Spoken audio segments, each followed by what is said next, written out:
अस्सलामुअलैकुम, कैसे हैं आप सब दोस्त। उम्मीद है सब खैरियत से होंगे। एक क्वेश्चन बहुत ज़्यादा मुझसे पूछा जा रहा है कि सर मिड टर्म की तैयारी कैसे की जाए। तो मेरे भाई, मिड टर्म की तैयारी के लिए एक आसान सा कुलिया है और वो ये है कि मिड टर्म की तैयारी ना की जाए। आप हंस रहे होंगे, यार मिड टर्म की तैयारी ना की जाए।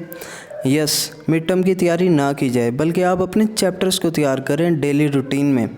आप डेली रूटीन में अपने चैप्टर्स को तैयार करते रहेंगे तो आपकी मिड टर्म की तैयारी ऑटोमेटिकली होती रहेगी। एट द एंड पेपर से एक वीक पहले आपने शेड्यूल बनाना है। अगर आपकी बुक्स हैं 6, तो आपने 6 दिन पहले पेपरों से डेली एक बुक को सिर्फ़ और सिर्फ रिवाइज़ करना है for mid term Vu papers. ठीक है, और किसी की मैं बात नहीं कर रहा हूँ। एक दिन डेली जो है ना उसको रिवाइज़ कर लेना है। अगर आप सिर्फ़ और सिर्फ उसको अच्छे नंबरों से क्लियर करना चाहते हो, ठीक है, डेली तो पढ़ना ही पढ़ना है। आपने स्टार्ट किया हुआ है शुरू से ही, ठीक है। आप एक अच्छे स्टूडेंट हो, डेली 3 लेक्चर्स ले रहे हो जो कि वीयू देता है, और एट द एंड आपने यही करना है। 6 दिन पहले जब रह जाएंगे तो आपने हर सब्जेक्ट को एक दिन देना है और रिवाइज़ करना है। रिवाइज़ करने के बाद आपने फिर नेक्स्ट स्टेप क्या करना है। नेक्स्ट स्टेप आपने ये करना है, पास्ट पेपर उठाने हैं। पास्ट पेपर्स में से सिर्फ़ और सिर्फ आपने क्वेश्चंस को देखना है। क्वेश्चंस को देख के और आंसर्स को आपने बुक से करने हैं तैयार।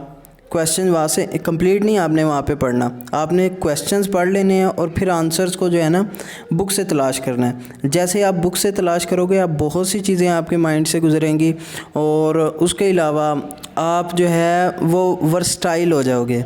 आप सिर्फ़ और सिर्फ अगर वही जवाब को तैयार करोगे तो फिर आप जो है ना, क्योंकि वीयू के जो क्वेश्चंस होते हैं वो कंसेप्चुअल होते हैं, राइट लेफ़्ट से भी आते हैं, सिर्फ बुक से नहीं आते। जब आप उस क्वेश्चंस को पढ़ोगे तो आपको अंदाज़ा हो जाएगा कि यार किस किस्म के क्वेश्चन आ सकते हैं। मेन चीज़ ये नहीं होती पास्ट पेपर को पढ़ना कि यार मैं पास्ट पेपर को पढ़ लूँ और उसके बाद उनमें से सवाल आ जाएंगे।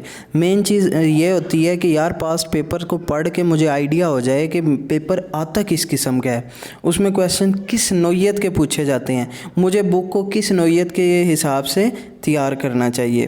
तो उम्मीद है कि आपको कुछ ना कुछ आइडिया हो गया होगा। और रही बात तीसरी कि MCQs के पॉइंट ऑफ व्यू से आपने बुक की एक एक लाइन को पढ़ना है। एक एक लाइन आप पढ़ेंगे, इवन दो कि आप पेज नंबर भी याद कर लो, क्योंकि MCQs जो हैं वो आप लूज़ मत छोड़िएगा, क्योंकि वो 50% वेटेज के होते हैं और मैक्सिमम लोग जो हैं वो MCQs की दारोमदार पर पास भी होते हैं और फेल भी होते हैं।